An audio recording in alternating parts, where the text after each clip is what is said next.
I am Bharat Singh Negi. My father he was lieutenant colonel in INA Bagambar Singh Negi, और वो I think he was in 3rd guerrilla regiment.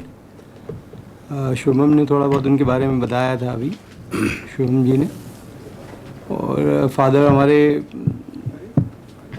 INA में जो है नेताजी के साथ रहे, और रंगून और सिंगापुर जेल में भी रहे वो, और कल लाल किला में भी रहे, उनका ट्रायल चला.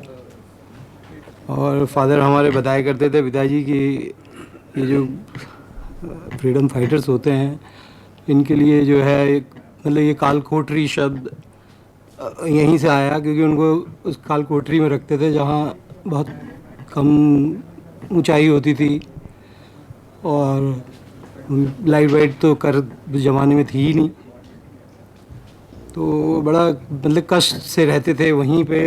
अपना बाहर जाने के लिए भी उनको मिलता नहीं था, तो कभी कभी तो कह रहे थे कि वहीं हम अपना पेशाब वगैरह कर दिया करते थे. और कोड़े लगाना जो है फादर हमारे बताते थे कि जैसे किसी को 15 कोड़े की सज़ा हुई, मतलब आईएनए के अलावा भी जो होते थे तो उनको जो है कोड़े की सज़ा, तो कोड़ा भी जो है वो उसको तब तक पड़ता था जब तक 15 पूरे ना हो जाए. और कभी कभी तो इधर इतने कमज़ोर होते थे उस ज़माने में, क्या खाते होंगे लोग, तो वो जो है 2-3 कोड़े में ही बेहोश हो जाते थे, और उसके बाद फिर उनको मार पड़ती थी. मतलब आपके पिताजी ने कभी बताया कि कोड़े मारने वाले भारतीय थे कि कौन थे? भारतीय होते थे वो, अंग्रेज थोड़ी मारते थे. अंग्रेज तो साहब उन्होंने क्यों कोड़े मारने, वो तो हुक्म करते थे मारने के लिए. जी हाँ. तो यही कुछ मतलब काफ़ी स्ट्रगल किया. उसके बाद आईएनए में फिर वापस आर्मी में तो लिया नहीं गया. फादर मेरे फिर पुलिस से रिटायर्ड हुए as a superintendent of police, और मैं ज्वाइन कर लिया था उन्होंने.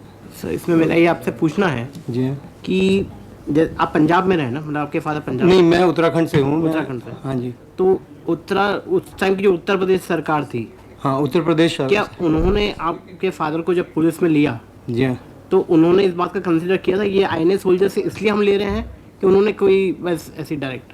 नहीं, उस टाइम पे मेरे ख्याल से काफ़ी लोगों को पुलिस सर्विसेज में ले लिया गया था.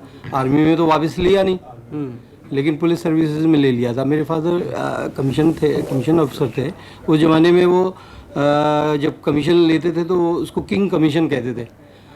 तो उसके बाद वो नेताजी के साथ आ गए थे, तो नेताजी ने 2-3 प्रमोशन और दे के वो जितने भी थे, जैसे बुद्धि सिंह रावत जी, और जो मुझे फादर मेरे बताया करते थे, एक पितरी सिंह रतोड़ी, वो तो डीजी रिटायर हुए थे. ये सीआरपीएफ में किस में थे सर? वो सशस्त्र सीमा बल में. सर वो रॉ के अंदर भी थे, वो भी उस आदमी की मतलब उसने भी मतलब वो मेमोरी खराब हो गई थी जब उसकी मुखर्जी उसके कमीशन में उसकी गवाही के लिए बोला गया, उसका दिमाग नहीं काम कर रहा था. सीआरपीएफ या किसी में डीजी रिटायर भी हुए. वो कुछ नहीं किया, वो कंप्रोमाइज आदमी है. अच्छा, तो यही सब कुछ थोड़ा सा मैं जानता हूँ, तो मैंने आपको बताया. अगर बाकी थोड़ा बहुत घर में कुछ पढ़ा हुआ है लिटरेचर या वो, तो मैं शुभम जी को दूंगा.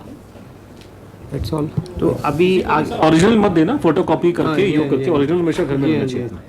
आपकी और कोई मतलब ख्वाहिश इसमें आगे और क्या करना चाहिए? सर अब ये देखिए, अब ये पैरेलल देते हैं, ये 2% स्टेट वाले, कुछ स्टेट वाले दे रहे हैं ये इनके बच्चों को, या पोते तक देते हैं रिजर्वेशन.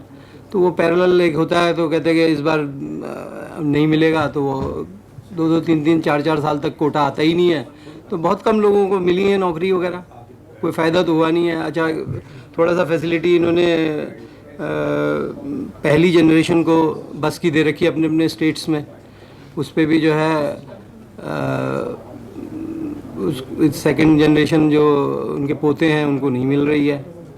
अच्छा, फर्स्ट जनरेशन वाले भी इतने बड़े बड़े हो गए हैं जी कि उनमें से कई तो गुजर गए हैं. अब मैं हम 4 भाई थे, तो मैं आई वॉज द यंगेस्ट. वो जो है 2 तो डेथ हो गई है उनकी, मेरे मतलब बड़े भाइयों की, और 2 हैं हम बचे हुए. तो कहने का मतलब ये है कि अब बस में भी जाने का कहाँ से मन करेगा आदमी थोड़ा. बस that's all I want to say. Thank you sir. आइए, नमस्कार.